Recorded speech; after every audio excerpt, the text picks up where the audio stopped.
Nagbabalik ang masaganang buhay. Ako po si Merlyson para sa ating feature plant of the week.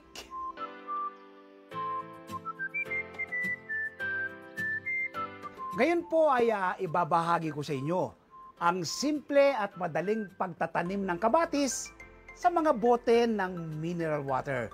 Wala kang space sa Metro Manila ka na makatira, sa mga bote po ng mineral water. Direct planting po ang aking ibabahagi sa inyo. Ang kamatis po ay pwede mo siyang i-propagate na ipagpupunla muna. Pero kapag biyasa ka na, mas maganda po yung direct planting kasi hindi na magagalaw ang ugat ng naipunla o naitanim na kamatis. Harvest din po tayo ng bunga ng aking mga tanim na kamatis. Tayo po'y magluluto ng masarap at masustansyang tomato sauce alam magsasakang reporter. Samahan niyo po ako!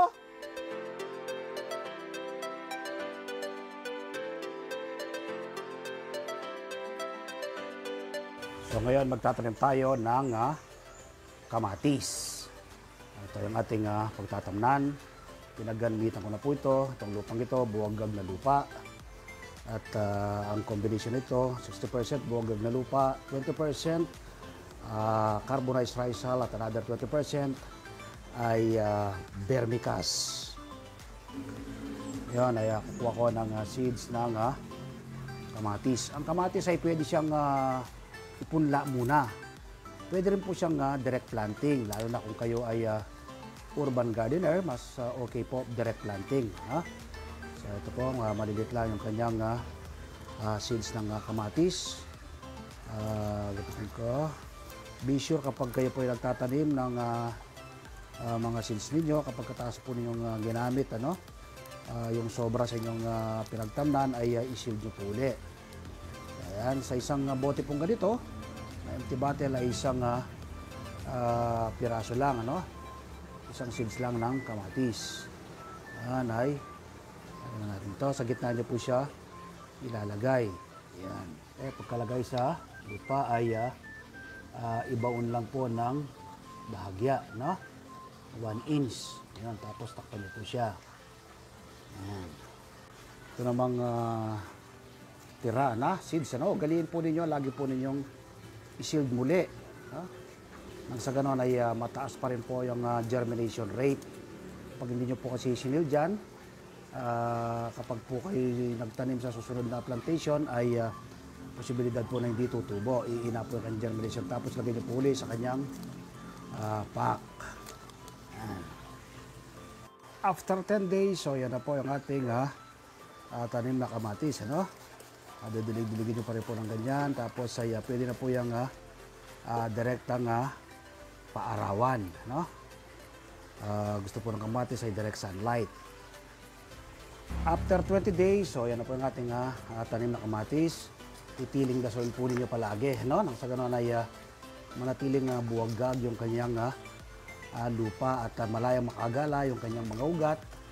Makakuha ng nutrients ayon sa kanyang pangangailangan. So ito po ang ating 20 days old na kamatis. Ang ganda na po, taba na po dahil may pauna po tayong fertilizer, yung vermicast. Kaya maganda po yung ating mga tanim. So 20 days old na kamatis. After 1 month, so nasimula na po yung flowering at fruiting yung ating mga tanim na kamatis. Ito nga isa sa ating tanim na kamatis sa empty bottle po ng mineral water. So yan po ay 1 month old, ating tanim na kamatis. Marami na po siyang flower at marami na po siyang maliliit na bunga. Yan po yung kanyang maliliit na bunga, ating tanim na kamatis. 1 month old. Ang kamatis po ay napakaraming taglay na iba't ibang health benefits sa ating katawan. Ilan po dyan ay meron po siyang mataas na carotenoids tulad ng alpha at beta carotene, lutein at lycopene na maganda po sa ating kalusugan. May mataas siyang antioxidant content na tumutulong para maiwasan ang pagkakaroon ng sakit na cancer tulad ng prostate at pancreatic cancer. May mataas po siyang taglay na vitamin E at vitamin C na tumutulong para mapalakas ang resistensya ng ating katawan. Mayaman po sa potassium ang kamatis na tumutulong para ma-normalize ang ating blood sugar. Ang palagyan pong pagkain ng kamatis ay nakakatulong para maiwasan ang pagkakaroon ng sakit na puso. May taglay din po siyang flavonols at marami pang iba. So ilan lang po yan sa napakaraming taglay na health benefits sa ating katawan ng kamatis.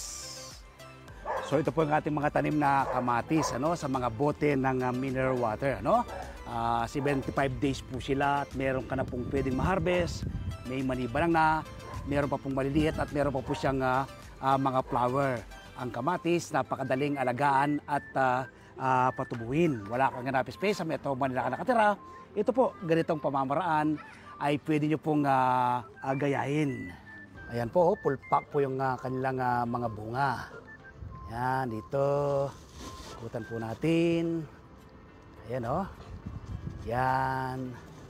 Ating mga tanim na kamatis sa mga bote ng mineral water. Ayan tayong bunga So yan po may mga hinog na, Yan, ito malalaki ito, lalaki nito. Yan. Nakatanim lang po yan sa mga bote ng mineral water. Ito po, paikot po nitong bahay ay meron po tayong tanim na kamatis. Yan, gandun po yan Yun. Ganyan po ito. Yan. So, grabe, pulpak po dito yung mga bunga. Yan Ito, ang dami pa rin bunga rito. Yan Yan.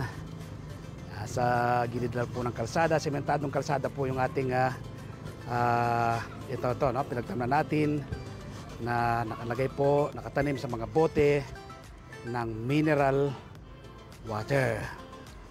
Ayun. Ganda. Magtanim din po kayo nito, Simpleng-simpleng alagaan at patubuin ang kamatis. Yan. Hindi na po kayo bibili. Hindi po kayo maapektuhan ng mataas na presyo sa merkado ng kamatis. Yan po, dahil bunga yan, Pulpak po yung bunga, Yan, pulpak ang bunga. Grabe, Yan. Sabi niyo po, ang daming bunga ng ating mga tanim na kamatis. Pwede nyo pong gayahin itong ganitong pamamaraan. Yan. Gayahin nyo pong ganitong pamamaraan, sa mga bote po ng mineral water. Yan. So ngayon po, i-harvest tayo ng mga hinog na bunga, Tayo po magluluto ng masarap at masustansyang tomato sauce ala Magsasaka Reporter. So harvestin po natin yung mga hinog. Kagaya po ito, ito hinog na to. Yan. Ito hinog na. Right, ito hinog na rin to. Yan. So piliin lang nyo po yung mga hinog na. So ito hinog na rin to. So harvestin na rin natin to. Yan. Ito hinog na rin yan. Yan. Po natin dito sa ating mangkoks. Ito pa hinog na rin to. Yan. Okay. Ito. Yan. So pipiliin lang po ninyo yung mga hinog na, Yan. Alright. Po. Sa kabilang side may mga hinog na rin. Sa kabila, yon hinog na rin yun, So pipili lang po ito, maniba lang na to, pwede natin harvestin yan. Yan, pwede na yung harvestin. Tapos ito, tatlo, pwede rin po natin harvestin yan. Yan, alright. Okay, so nakarami rin po tayo. So nakaisang mangkok din po tayo, na na-harvest na hinog na bunga ang ating mga tanim na kamatis. Sa mga susunod po mga araw, yan po, mga maniba lang na po yan, ay ating ma-harvest sa mga susunod na araw yan, Bawang nakatanim lang po sa mga bote ng mineral water ang ating mga tanim na kamatis. So ngayon po, samahan niyo naman po akong magluluto ng masarap at masustansyang tomato sauce ala Magsasaka Reporter mula po dito sa ating bunga ng ating mga tanim na kamatis. Tara po!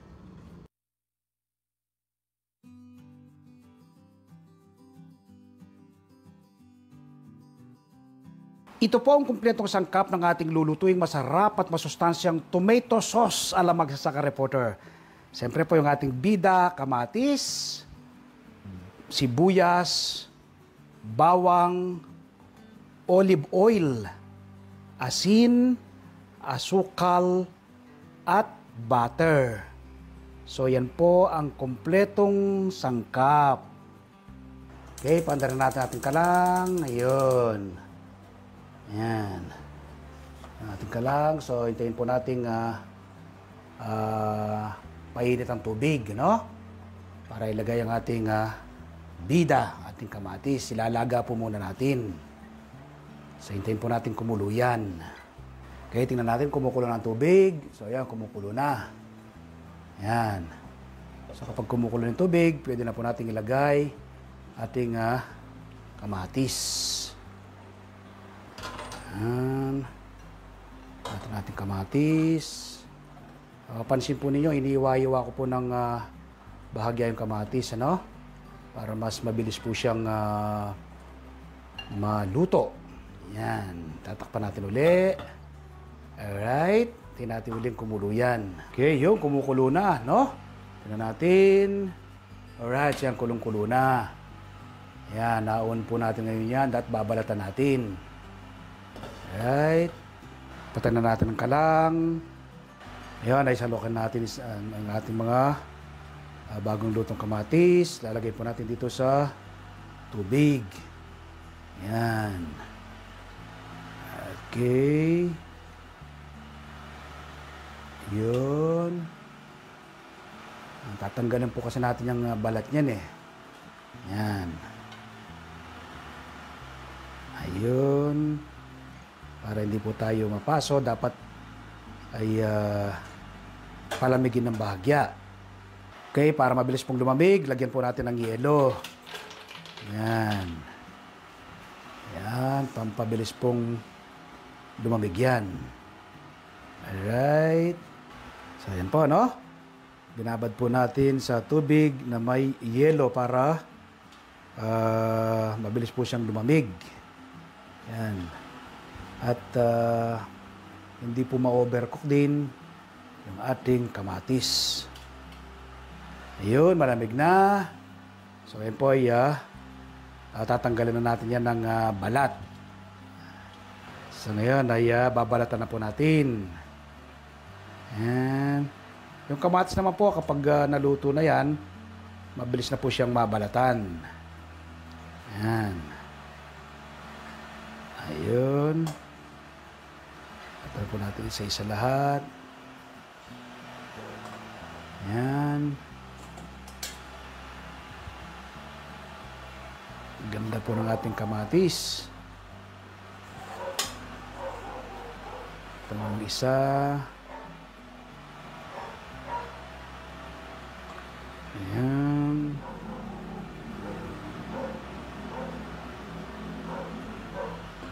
Alright.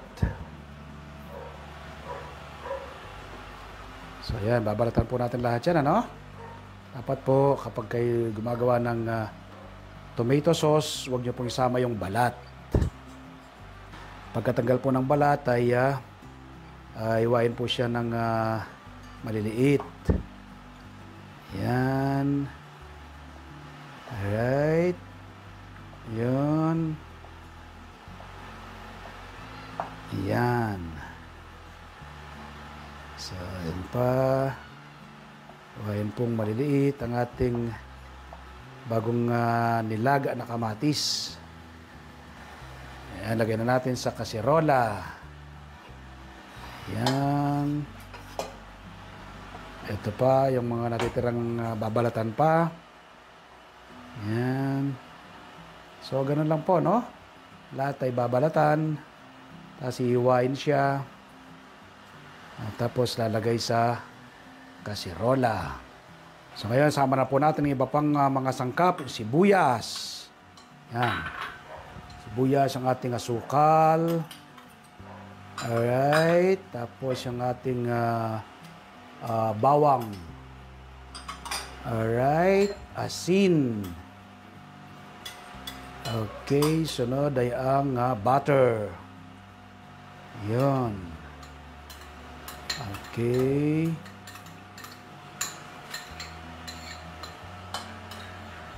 Yun. Sunod ay ang olive oil. Alright. So, isasalang po natin uli ngayon sa kalang yan. Yan. Asindir po natin uli ang kalang ngayon. Yan. Right. Low fire lang po, no? Tapos medyo aluin natin bahagya para mag-mix po yung ating iba pang mga sangkap. Yan. Okay. Pakukulain po natin ulit.